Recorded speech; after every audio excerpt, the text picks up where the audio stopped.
Hey Spielberg, I'm making an homage to you. Will you produce it? Sure, just slap that ET logo thing on there and go to town, mate. 47 seconds of logos. This factory waited 24 hours or more after an accident to update this board. Otherwise, he'd be putting a 0 up instead of a 1. Slackers. My loved one just died swing. Okay, let's send the student film. Convenient board with nails in it makes child zombie murder a snap. Why the f does this kid have a bowling pin under his bed? Is it because the prop master figured since he had everything else, you might as well stick one down there? Judging just by this shot, you ate a meal of soup, bread, and beer, and your son had the plate of shaved ham and a glass of milk. Anybody who's uncertain as to how J.J. Abrams got Star Wars need only look at the subliminal message he put in this movie to get the job. Makeup, sound, and special effects. He's the deputy's kid. So you're scared that the kid who's obviously sneaking out at night to do a movie is going to narc on you for driving a car without a license? This here is your everyday made-up conflict, kids. Honey, I love you. I love you too. See? It flows. I know. Hey man, I encourage kids to go out and pursue their passions in filmmaking, but I want to take a baseball bat to that cliche dialogue. Also, the kid playing the detective is objecting to the new line and making a big deal about it, but it's the easiest line to remember ever. Michael Bay. I'm sorry, this kid in the background pretending to talk. I can't help but giggle. Isn't that hilarious? Jeez. Jesus Christ, man, you're not even shooting the train, you're just getting the noise? Your production value differs from my production value. Okay, I've gone from wondering how this derailment could impact the kids 100 yards behind it to wondering how the entire world isn't blowing up. This is some biblical happening with this train right now. These kids went to the Prometheus School of Running Away from Things spin-off school, the academy of kids who run alongside terrifying train crashes instead of away from them perpendicularly. All the f***ing debris and dangerous misses every one of these kids. This camera is still intact, and in the same place after that train car demolished this entire station. Alice decided to wait until everyone thought she was dead to make her appearance. White Rubik's Cubes or something. Awesome, except the Rubik's Cube was not licensed for mass market until 1980, the year after this movie takes place, which means this reference is at best some kind of proof of time travel. Is that him? Yeah, it's him. Child film prodigies write the pronoun game into their off-camera dialogue. Come the f*** on with this guy surviving a head-on train collision. I guess Samuel L. Jackson is trying to find this guy in another movie somewhere. And yeah, he looks a little bloody, a little roughed up. Definitely not okay, but he looks way better than 99.9% of humans would look after a crash like this. They will kill you. God damn it. I guess the guys looking for E.T. managed to go so far they entered a new movie. I would also like to point out that this car Super 8 conveniently misses any damage. And the military dudes will be completely unable to find a distinctly yellow car in a small town. I never should have done this. Damn right. You always have to assess the risk of trucks crashing head-on into speeding trains before you go anywhere, but especially when you go to a train station. Metal Rubik Death Star thing is definitely going haywire, but the plot is not ready for it to do anything special yet. Jennifer Ann, not fair is Africa. Mom's racist. Hot older sister would be excellent at CinemaSins. Peg, tell the twins to stop. Are you not the dad here? You wanna go back? Holy shit, that's mint. Movie casually tries to drop an idiom this kid will now use often into the dialogue that was not present for the first 28 minutes. Dr. Woodward had that map. He drove onto the train tracks. Maybe there was something he wanted to destroy. Yeah. Why didn't Dr. Woodward simply set up a bomb or some other way to derail the train other than running into it with his own truck with him still inside it? Excuse me, can we get another order of fries because my friend here is fat? That's racist. You heard what old man Woodward said? Oh, so you're calling him Old Man Woodward now. Like he's the town's drunken hermit who crashes into ice cream shops and tells everyone they're doomed. He told me they're carrying mostly airplane parts. I don't buy that. Insert disbelieving sheriff scene here. Walkman. Looks like a stereo. Play your own cassette tapes. You know, the type of device that makes sure everyone knows we're in 1979? Apparently, whatever asshole alien monster this is has the capability of making all these dogs run away from this direction, but still be totally stealth enough to make its way behind the woods and throw a goddamn dumpster without making any noise until it was time to scare somebody. Also, someone is clueless to the action going on behind them because of music and headphones cliche. Is this alien a serial killer who wanted to make sure it got everybody at the gas station before leaving? Just like Cloverfield, J.J. Abrams prefers you not see the actual monster so much as you fear it without knowing what it is. Movie finally gets scary as he realizes all the town's dogs have gone missing. Wait, that's not scary. That's still kind of a Muppets or Scooby-Doo mystery, no? This is the kind of stealth this monster has, and absolutely no one has seen it stealing all the mechanical stuff in town. Jeff, there's a huge sinkhole by my garage. Deputy ignores horrific sinkhole news to pursue possible monster attack information, and I'm appalled. Sinkholes are easily the single scariest thing in the known universe, and this lawman isn't affording them the proper level of fear and respect. He was at my house yesterday morning. You aware of that?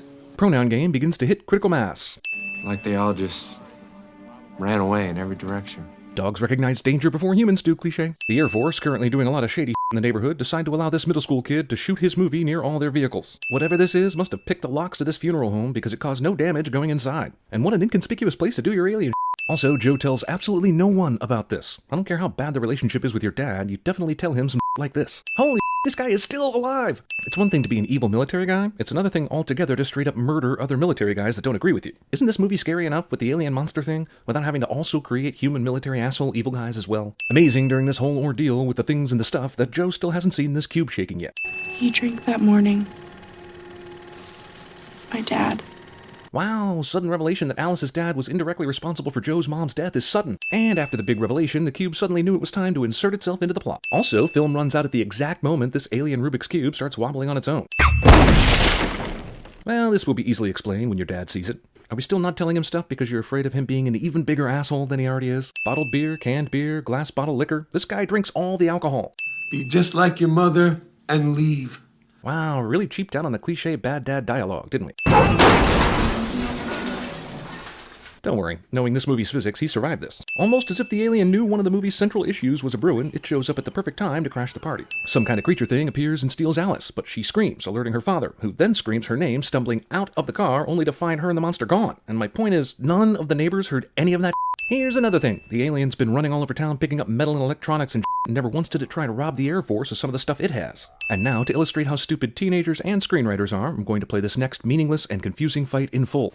What's your problem? My whole movie is a disaster because of you. I know my dad's being a turkey. Whatever. We're still gonna finish your movie. It's not about the movie. What are you talking about? Of course it is. Just forget it. Why? There's nothing wrong. This is the stupidest wants to be with its friends alien cube I have ever witnessed. Also, discount Iron Giant. We can still make the festival. It's not about the movie. You guys are still arguing about this? That began blocks ago. Just tell him what it's about already, dude. Jesus, teenage arguments are the worst. We saw the door get blown off the train car.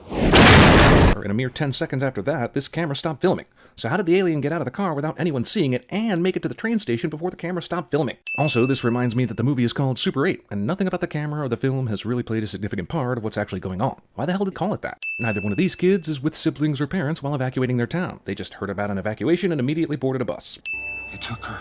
Thing took her? Hey man, indicate your surprise and shock. Nothing is too over the top. I bet that's where he's keeping his research. First off, how the f do you know he did research for the government? All you knew was he was a teacher at your school. Second off, if this guy is keeping top secret research at the school, how the hell did the Air Force not find it? That seems like one of the first places you'd look. This guy, who has little idea what's truly going on and wants to escape military arrest, sees a huge flammable truck and forms some kind of plan, which seems excessively deadly to military members who may just be following orders. If the Air Force has already searched Woodward's house, wouldn't they have, like, searched this something in the car's schoolroom, gnarly. too? Yeah, man. Whoever this kid is would be excellent at cinema sins. Damn, it took nearly all day to drive from wherever that evacuation place was to the school in a small town. The moment we made contact, I understood him. And he me. Movie steals the aliens and humans can understand each other thing from Independence Day. Apparently smoking weed prevents you from hearing the goddamn military when they show up. No. What the f***? Military theft of quarantine kids' property is f***ing theft, man. But I think you should look at this first. We definitely brought our 8mm projector with us when the town got evacuated. Meanwhile, that alien monster thing still hasn't eaten the girl these guys all love, presumably. Why? Because we're just... I guess it was time for the alien to show up, so it did. Also, movie's villains make the same mistake as all the Jurassic Park series villains.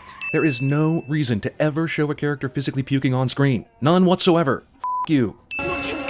Wait, if they had to sit on each other's shoulders to get within reach of the window, then how did this dumbass manage to climb up without help? God, guys, they're coming back. I think we should go. Come on. This guy sent all this way too f***ing late for it to matter, as the car is already here. He's too stoned! Drugs are so bad! Public service announcement. I'd like to know the odds of kids surviving a massive train wreck, an alien bus attack, and a war zone in what appears to be a week's worth of time. Oh my god.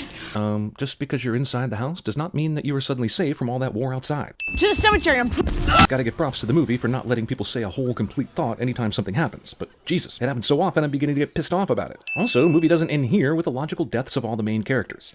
Why is there dirt in these windows? Why are you so observant?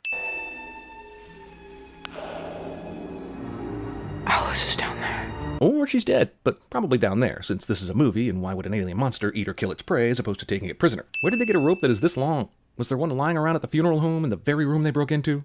This way. But how do you know? Alien bachelor pad. Why is the alien here? Wasn't the military in full-on battle with this thing just a few minutes ago?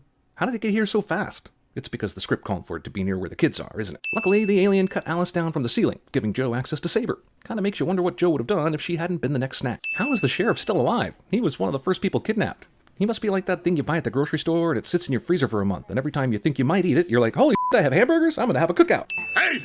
Come on, we gotta get out of here! Movie keeps killing all the barely interesting characters it just introduced. Why would this thing eat the sheriff right now, when it already captured him alive and held him for several days for some other purpose?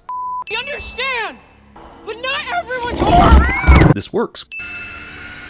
Of course, even if he was going to kill Joe anyway, his suddenly working magnet becomes the ex machina this kid needed. Discount Katamari Damashi. Also, sweet, now the town's water supply will be held in place by everyone's germ-ridden bicycles and mowers and Awesome. As you all know, anytime we see a movie where metal is being magnetized all over the place, we have to ask, why didn't it take their guns a lot sooner? Unearned father-son moment. Less than an hour ago, this f***er drove drunk, crashed his car, and verbally abused this girl, his daughter. But now that it's climax time, f*** it, water under the bridge, right? As this ship flies off and everyone feels good about themselves because the alien got to go home, we should remind the viewers that every single witness here was shot for having knowledge about aliens. These assholes drew a chalk outline around a tiny pool of blood. 8mm movie made in 1979 has more cuts in it than Bad Boys 2. Honestly though, I'd like to see this movie more than most things Hollywood puts out. It's definitely better than that movie that was made on Project Greenlight. I guess they stopped being friends with the pyromaniac, because he surely had stuff that could have made the sounds they needed, instead of them making those noises with their mouths. John? I would have removed 50 sins from this fake movie if he accidentally pulled the trigger a split second before he realized she was okay.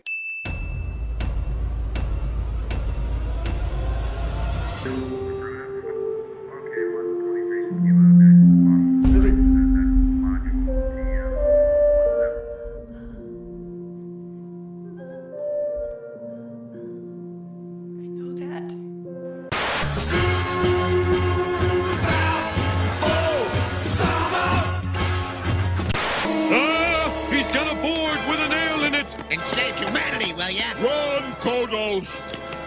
Maybe do some of that magic on camera? No, wait till f***ing Wolf is puking his guts out. Oh, now I'll be good. The box! What was in the box? Oh, what's in the box? There are certain rules that one must abide by in order to successfully survive a horror movie. I'm Luke Skywalker. I'm here to rescue you. Hello, are you John? Yes, ma'am.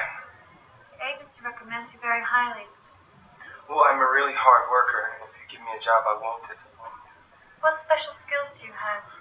Well, I've been in the Marines for 3 years. I just got back from a tour. At the beginning of the school year, he had buried a quart jar of pennies underneath his house. He drew a treasure map so he could find them again.